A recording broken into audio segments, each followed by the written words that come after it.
પ્રતિક માવાણીના છેડતી આક્ષેપે સુરતમાં હોબાળો મચાવ્યો।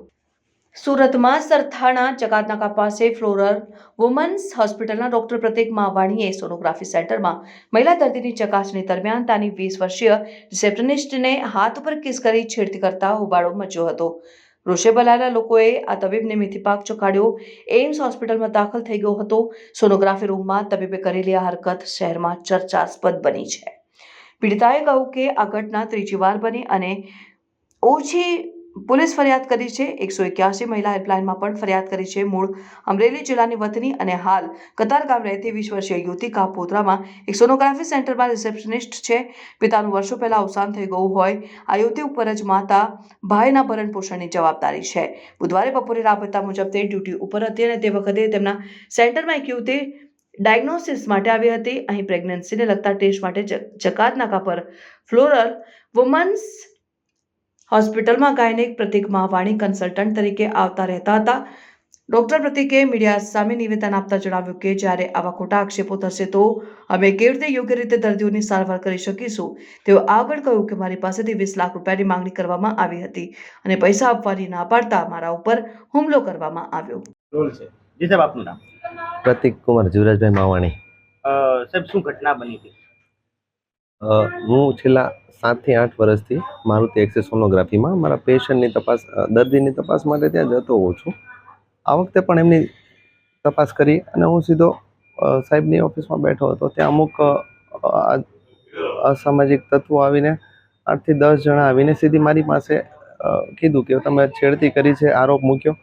મેં જ્યારે કીધું કે અમે નથી કરી ત્યારે એમણે સીધું જ પૈસાની ખંડણીની માગણી કરી કે પૈસા આપી દો નહીંતર તમારી બદનામ કરી નાખીશું અને તમને મારામારી કરીશું અને મારી નાખીશું અને હોસ્પિટલમાં બદનામ કરી નાખીશું। એ રીતે એટલે એમને અમારી પાસે 20 લાખ રૂપિયાની માગણી કરી હતી।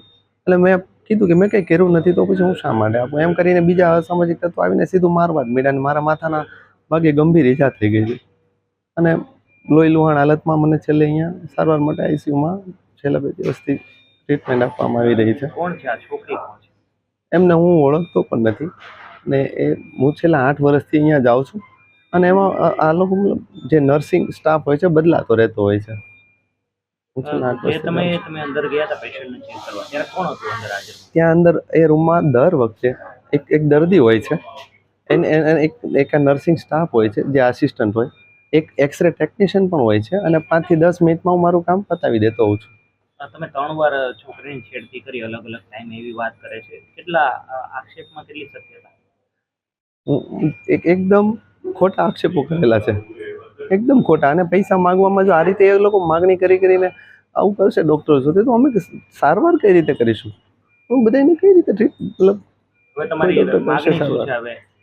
મારી માંગણી પોલીસ તંત્ર કે સરકાર પાસે એટલી જ છે કે આની સત્યતા હકીકત બધા સામે આવે અને મતલબ થોડું આનો ન્યાય થાય। પ્રતિક માવાણી કરીને જે સર છે એમણે મારી સાથે છેડતી કરેલી છે અને એમણે મને ડાબા હાથ પર બચકું ભરી લીધું હતું અને 2 કે 3 વખત એમણે એવી રીતે બચકું ભરવાની ટ્રાય પણ કરી છે અને થાપા પર ટચ પણ કર્યું છે અને એમને હગ કરવાની પણ ટ્રાય કરી હતી અને આવી ઘટના મારી સાથે આ 3જી વખત થયું છે અને આ 3જી વખત થયું એ પછી મેં પોલીસમાં કમ્પ્લેન કરી છે અને અત્યારે 181માં પણ મેં કમ્પ્લેન કરી છે અને બસ હું એટલી જ માંગ કરું છું કે પોલીસ મને સપોર્ટ કરે।